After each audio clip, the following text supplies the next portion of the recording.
Welcome to the Firebelly Social Show. We're focused on talking to food and beverage brands that are on a mission to make the world better.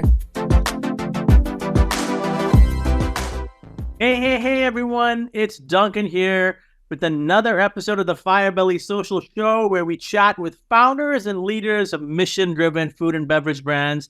I'm so excited to be here today. We've got a great show lined up for you. We've got David, president of We Grow CPG. This episode is brought to you by Firebelly Marketing.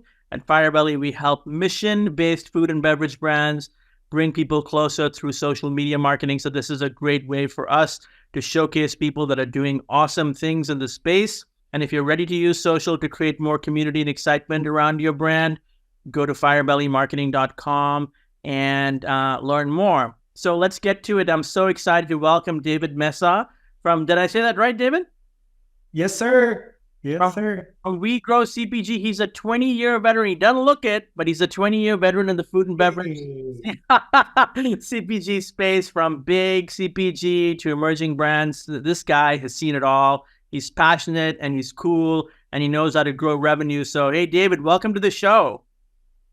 Hey, Duncan. Thanks for having me, man. I'm super excited to be here. And I love that LA hat. For the people that are listening, he's got an LA Dodgers hat on. That, you know, that's my hat too. So, listen, let's, we could talk about so many things, but in the pre-show chat, we were talking about you're a people-first company, which is something that I deeply connect with. Let's unpack that. What does that mean? Yeah. So, like you said, I've got 20 plus years doing this, starting with big CPG into emerging brands and working for a lot of great people, also working for some not so great people, right? And so I just got to a point in my career, in my age, where, I used to work for Coke, and as you see, I'm full of tattoos, and I had to cover that. I couldn't really be myself, and I got to a point in my career, I just wanted to be myself, and I wanted to connect with folks that I liked, right? Like, I enjoy people. I'm a people first. I was telling you earlier, I go on hikes. I'm the guy who says hi to everybody. Hi, hey, how you doing?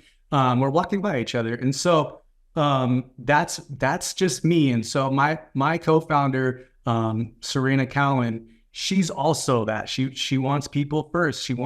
So when we talk to brands or, we're first and most importantly, trying to make that connection, right? And like, is this a person that we vibe with? Are we smiling at each other? Are we having a good time on this call? And so that's the people first part. Like, we want to work with people and surround ourselves with people who appreciate us, who we appreciate, and we can have a good time with. Like, life's too short to work with people who just aren't cool or aren't nice, So it's so interesting. I was talking to the founder of Raw Provisions and Jordan Russell, and he is he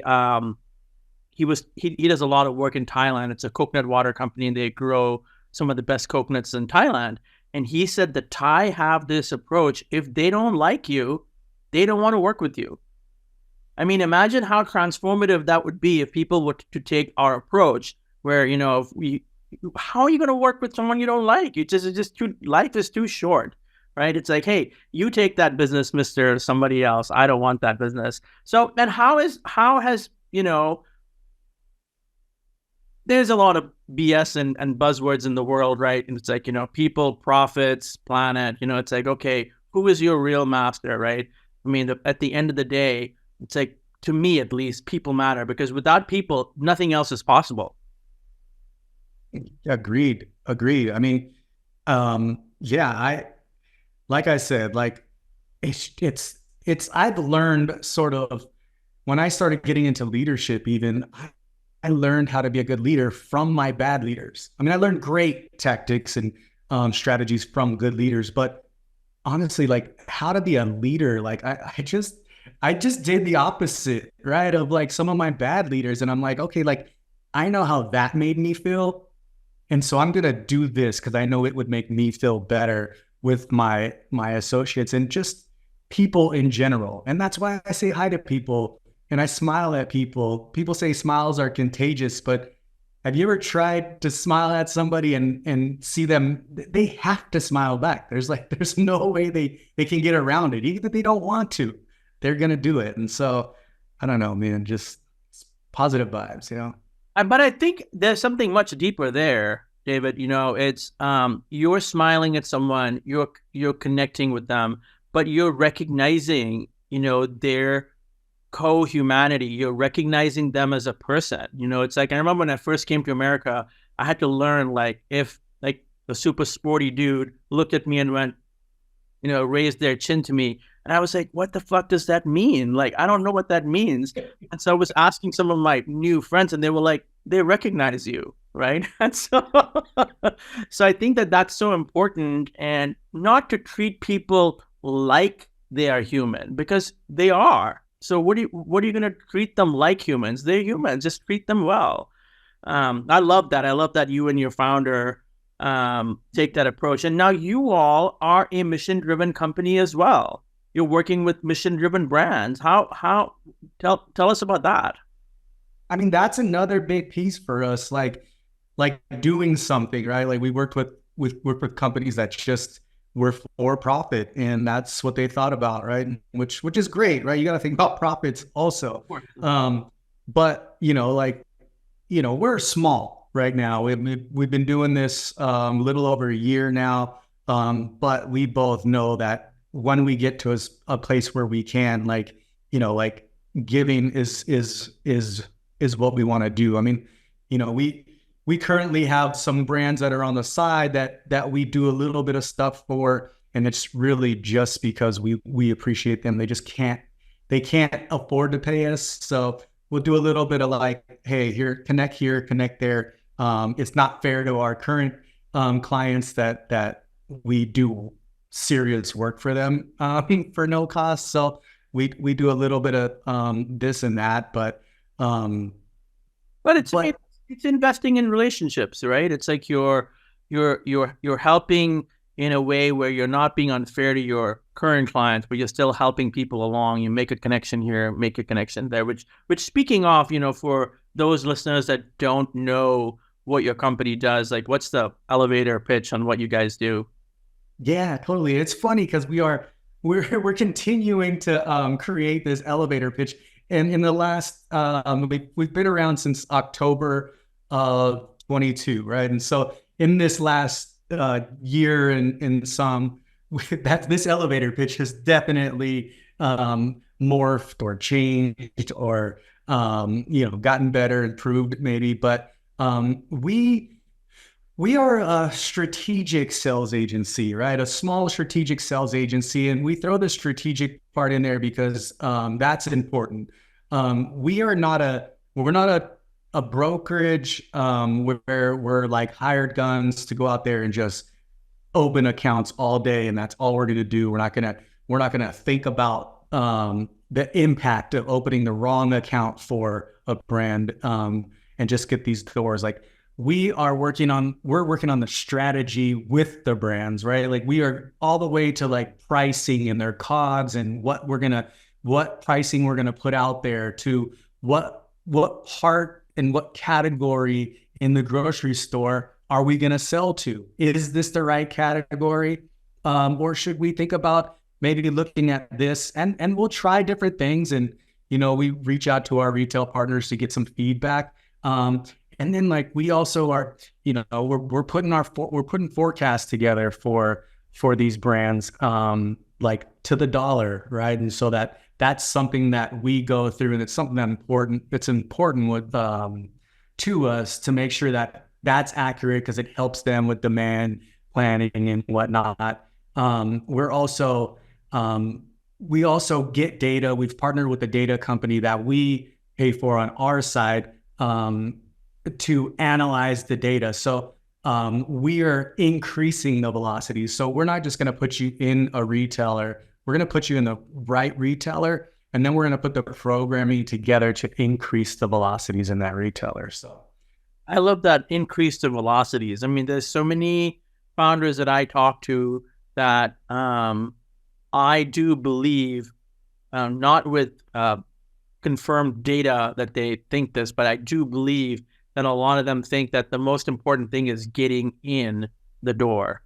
It's like, hey, we're going to be in, 1,000 sprouts. Well, what are you going to do once you're in there, right? Did you think about the fact that you got to drive, or you're in 10, and how are you going to drive people in there, right? No one knows who you are. If someone goes to search for you online, can they find you? Yeah, I mean, and it takes time to do those things. It takes time to increase the block. I mean, like, not every promotion you run is going to be the right promotion. So you have to try different things and try to figure out what is going to drive the most trial with these brands. And, you hit the nail on the head. There's a lot of brands out there who are just thinking about doors. But like, hey, if you get more doors and you keep falling out of doors, then your door number is going to be the same. So like, we have to get that through. It's like, if you're not hitting the right velocities in this retailer, they're going to kick you out. And yeah, we're going to open up this one, but it's not going to be new doors or a bigger door count. It's going to be the same door count with just different doors. And at some point, you're going to try every retailer in the country and get kicked out of because you're not increasing the velocities. And then what do? No one's going to take a chance on you again. So, I mean, I think it's so interesting because a lot of people don't think of strategic sales to begin with, right? And we've got this like overblown title, especially in tech, right? With the chief revenue officer. And then you hear stories about the chief revenue officer telling people like, did you make your 100 calls today? It's like, Jesus, it's like, that is the last thing a chief officer should be thinking about, right? And so I love the fact that you're getting into positioning, because positioning is everything. It's like, where are you in the mix? Which quadrant are you in? Where are you from a price standpoint? Where are you from a value and feature standpoint? How are you different? Those are all things that you're diving into. Yeah. We're to trade management. So honestly, it's like having an internal sales team led by two head of sales. I mean, like my co-founder and I are head of sales. We have inside sales people and like some key count stuff, but like, you're getting this for this tiny rate compared to what it would cost you with getting all the strategic thoughts and conversations that you would be having if you hired a head of sales at, 15 to 20K per month. Minimum for a head of sales, right? So, it's that part that, honestly, like, we are still working on that elevator pitch to really get that through, to drive that through. So some of these founders can understand those things, but, not to say traditional brokers aren't good. We love traditional brokers. There's a lot of them out there. They are great. You just need to know when to use them, how to use them, what motivates them, how to motivate them. And then it goes back to treating people good, if you want people to do things for you, then you got to treat them good, And let's face it, David, building a brand takes time. It's like, hey, no one knows me. I don't even know how the fuck I'm going to describe what I do, where I fit into things, but I want to hit 5 million in the next, 18 months. It's like, okay, it's not going to happen, and if it happened, God bless you, because no one knows how it happened, right? And there is, I'll tell you through the podcast, one thing that I think we just surpassed 100 episodes. And one thing we see is there's definitely some broism. There's definitely some broism. There's the fake authenticity, and it's like, hey, just stick to what you do, build some relationships. At least, as an outsider, and for God's sake, I'm not preaching. I'm just saying this is my observation. It's like, be genuine. And as you and your partners say, put people first. So love it. Like, so what's on your mind? What big things are coming up in your world? Well, before I head into that, I just wanted to add a little bit to that. And I feel like, and we talked about this a little bit pre-call, but this bad boy, and the social media platforms are giving folks false representations of brands, right? And so like we come to brands with us who have zero investment, zero sales, and they're like, hey, we want to grow like X brand, or we want to grow like X this brand, and this brand just came out of nowhere and they went crazy. And a lot of times we know those brands, right? And so we're telling them, okay, why don't you Google that brand and see when they came out? And like we had this conversation with another one of our ex-clients, but it was like when they went in there and they looked, they're like, wow, this brand's been around for 15 years. I thought they just came on the market yesterday and they got all this placement. I'm like, no. So if you want to be like that brand, just think about that. We're 1 year into your 15 to where people start to know you, you know? I mean, it's interesting. We were talking in the pre-show about you drinking yerba mate drink. Tell me the name of the brand again. It's I can never pronounce that. Guayaki. Guayaki. Yeah. And I interviewed There's a lot.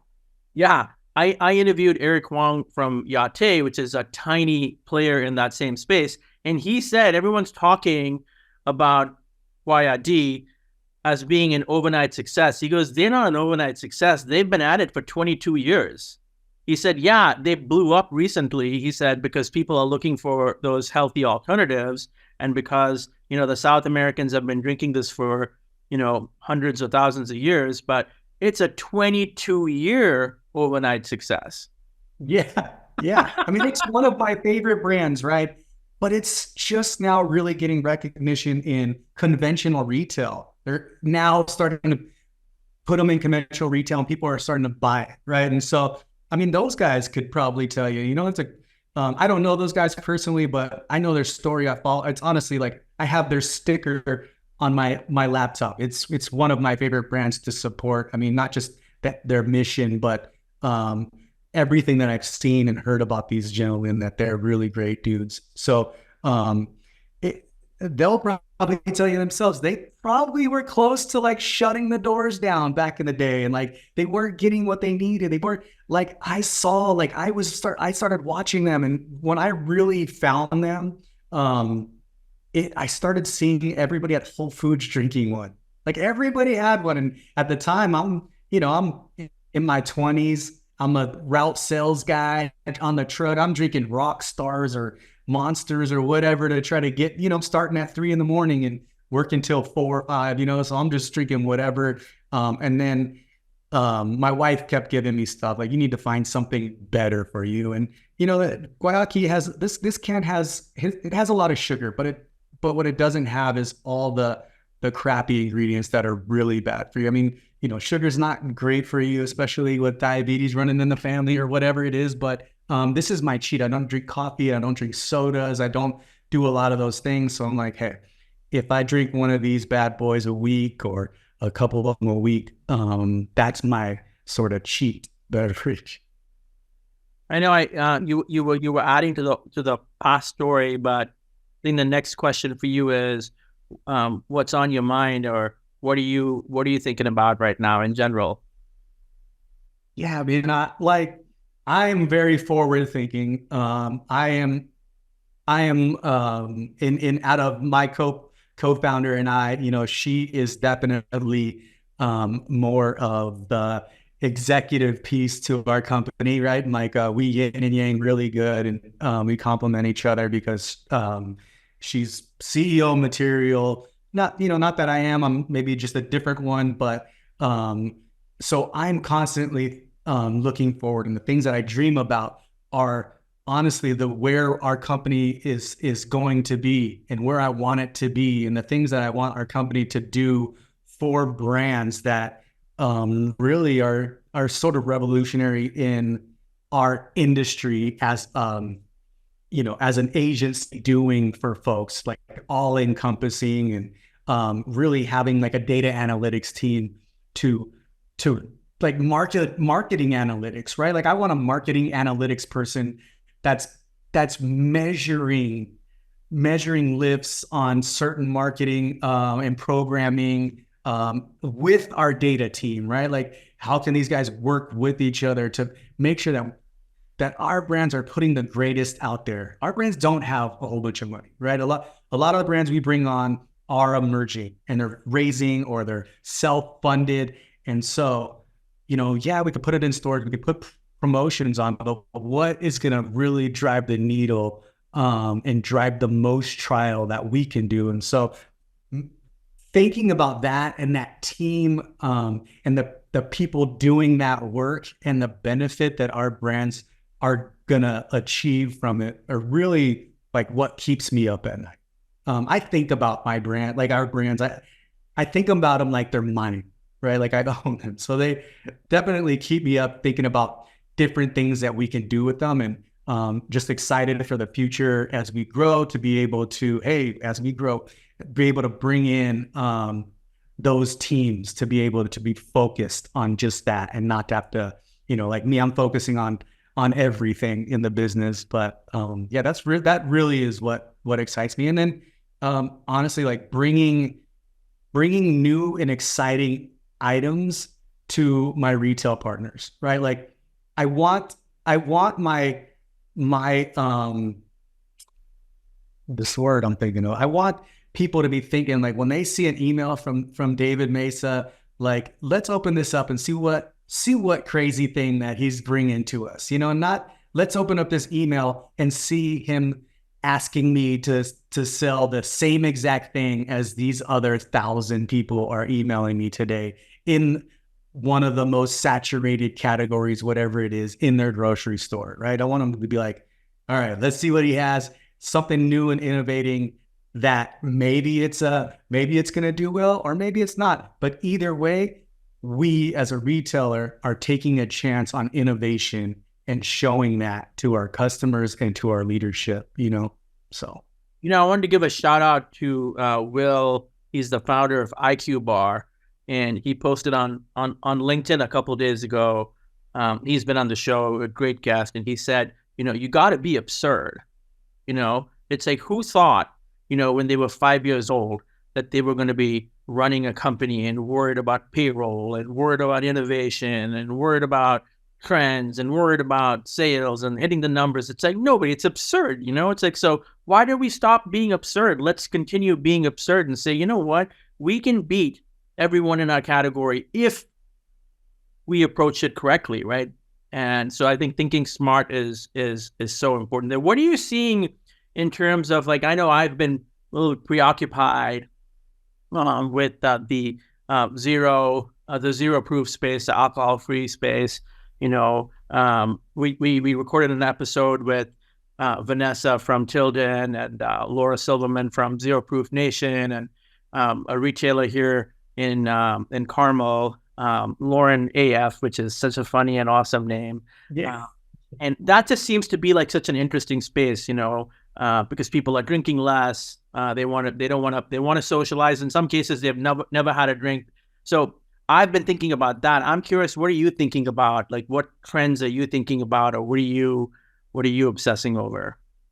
Yeah, honestly, funny story on the non-alc. So this person, if she's watching or she watches this, she'll know exactly who she is. But she came, we were talking about this non-alc space a few years ago prior to it taking off, and she's just like, I really think non-alc cocktails are going to be a thing, and I want to get into it. And like, personally, like, I drink alcohol, I'm not obsessive over it, but I enjoy libations, like I like to enjoy myself, when it's not the only thing that brings enjoyment to me when I'm out, but like sometimes it does. And sometimes I want it. So I couldn't conceptualize that concept of like, why would cocktails don't really taste great, right? It's because the alcohol. Like, why would somebody be wanting to drink that and not really feel something from it? Why not just get a Guayaquil or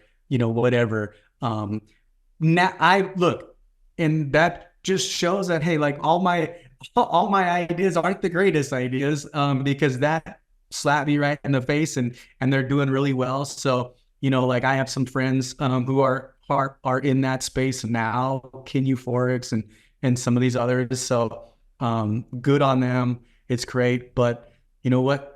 The things that I'm really seeing right now is like alternative proteins,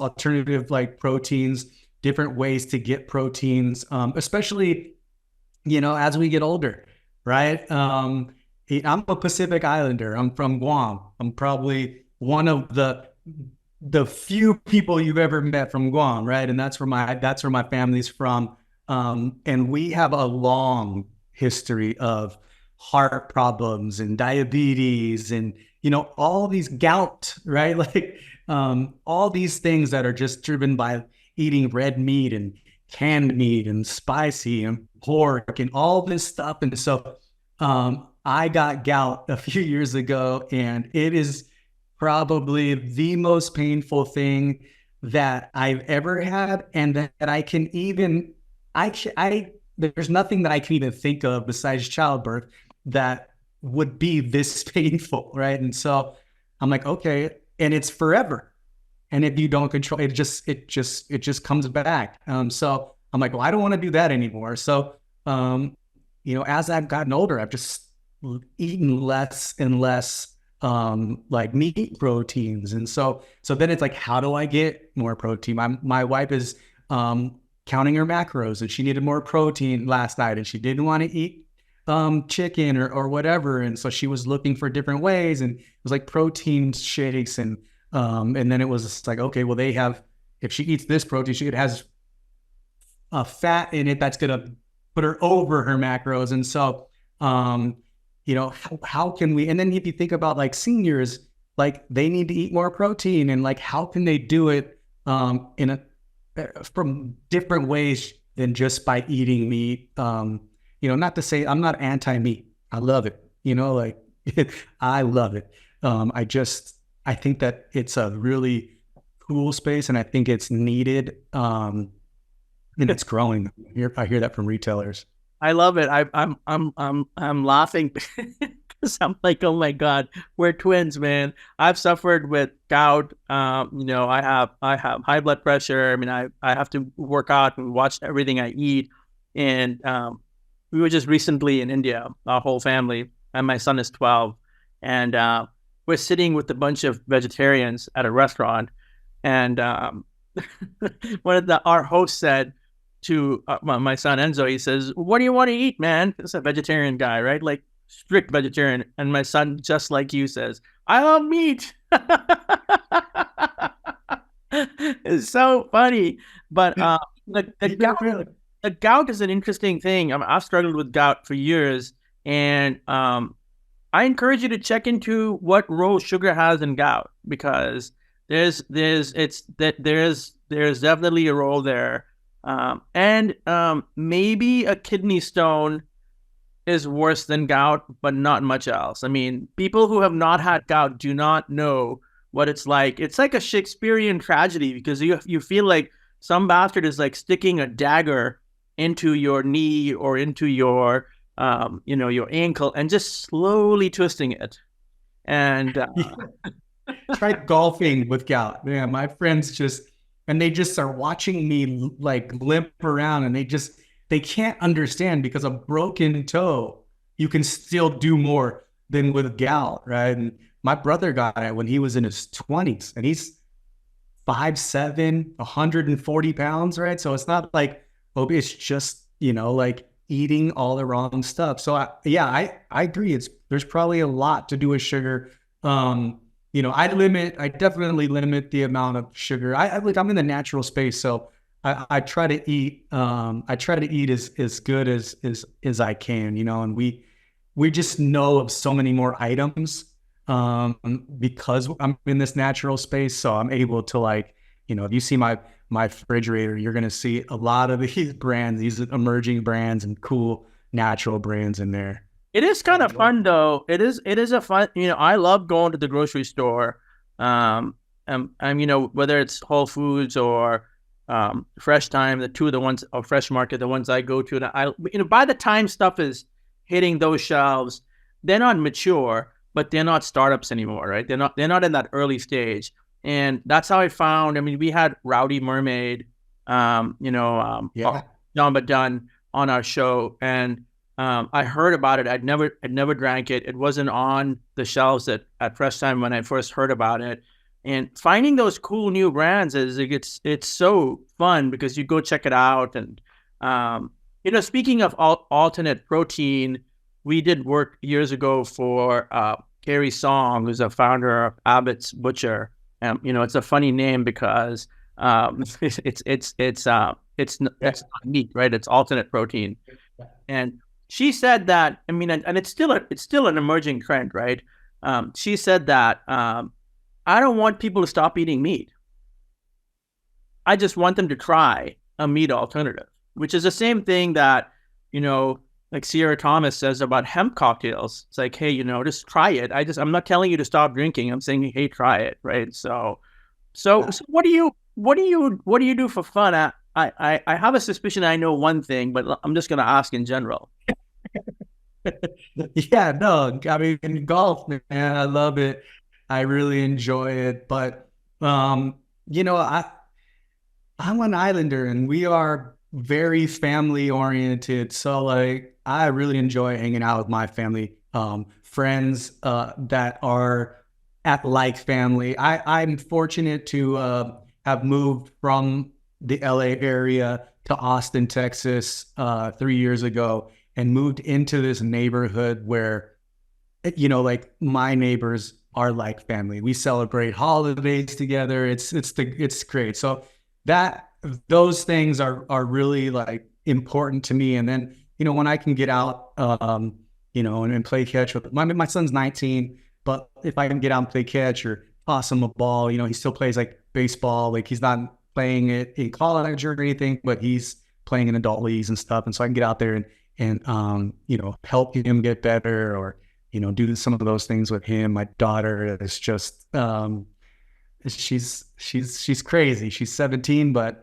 she's a handful. And so, like whatever I can do to get out there and have a good time with her. She has my personality, right? Like, she has my humor, maybe not all my personality, but she has my humor. So, we laugh a lot.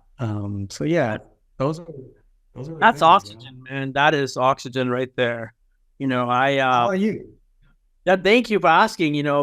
It's exactly the same. My wife asked me yesterday. She said, "What is your greatest longing for 2024?"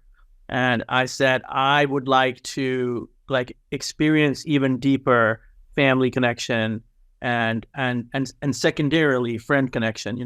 And because what else is there? It's like, yeah, you can travel and you can make money and you can make a difference. But at the end of the day, when it comes to helping people is important. I'm not denying that. But like for me, at least, and apparently for you, but I will say music, like that's my wife listens to podcasts all the damn time. And she's so much smarter than me and such a better thinker than me and everything better than me. I'm overachieving, but she listens to podcasts. But me, man, I'm music. If I'm driving to the gym in the morning, and I'm working out alone, music. I'm researching. I'm into Pace magazine, and I'm checking out the lists, and who's listening to what. And you're a music guy too.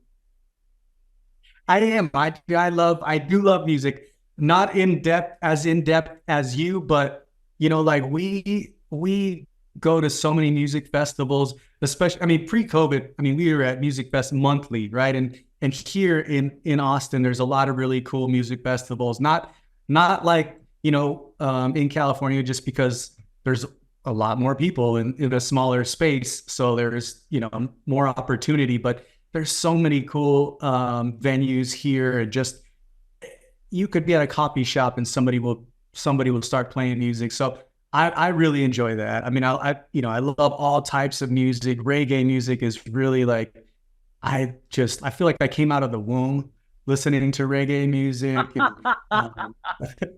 R&B,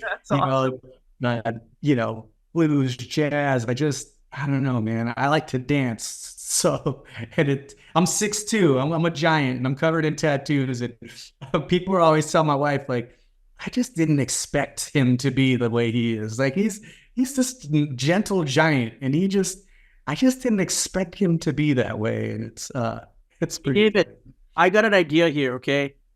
When you hit your biggest, hairiest, audacious goal in the next year or two, I want you to film a video of you dancing, and that's going to go on YouTube, on LinkedIn, on Instagram. It's going to go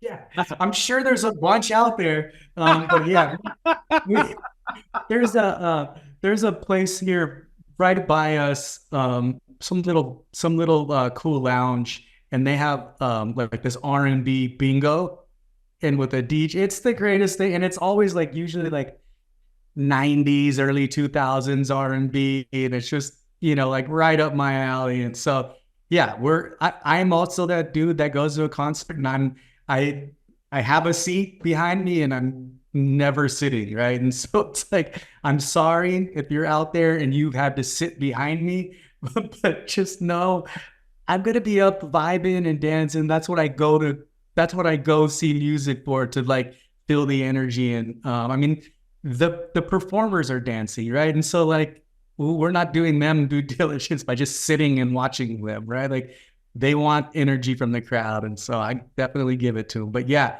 you're on. You're gonna get a video from me. And David, one last question for the people out there who are listening, and who are thinking about their sales. They're thinking about how to get out there. They're thinking about, how to grow and all that stuff. Like, what's something you would say to those founders? Look, there's brands out there that have been able to do it quick, right? And have been able to bring something to the market that just really like revolutionized the market, and they got big. I mean, I was fortunate enough to be to work for some really cool founder and leaders at Limitless lightly caffeinated sparkling water back in the day. And we had that, Matt Matros, Matt Ray, those guys. I mean, and we had that baby from really like getting product in our hand to acquisition in a year, right? And so like this could happen, but it's not common. And so you see brands grow on social, you see them pop up out of nowhere. A lot of times, like, they're not coming from out of nowhere. They've been around for a long time, and maybe the people who started that brand don't even own it anymore, and you don't even know those things because now they got money and they're getting it out there. So be patient, be loyal. Like, if you're going to hire someone to do work for you, be loyal, until they give you a reason not to be. Trust in their process, be loyal, be aware, be in tune, like, be a part of your business. This is your business. Also, don't just go out there and hire people to grow your business. Like, if you're not willing to roll your sleeves up, throw cases in the morning at a grocery store, do demos of your own product, package your stuff, get your people out there if you got your own bottling line or whatever it is, packaging line, get out there every once in a while and have your team put packages in, have your team go out and merchandise stores so you can be on the same level from those folks. And this is, you need the money quick. I get it, to grow your business, but it's difficult. It's a slow roll. And just know that retailers can't always be bringing in all the emerging items. They need to give love to those items that are carrying them. So I just was told this by a major retailer that, like, hey, David, we're slowing down on bringing in new items. It's like the 70% of the products that we brought in the last 3 to 5 years have been new emerging brands, which only make up less than 30% of the sales from our stores. So we're going to slow it down and like focus on there to just, get some revenue back up and going. So just know that this is a long game. Yeah. And in those cases, I mean, I know Arshad Bal, who, if you don't know, I'm going to introduce you to him, from Amrita Foods.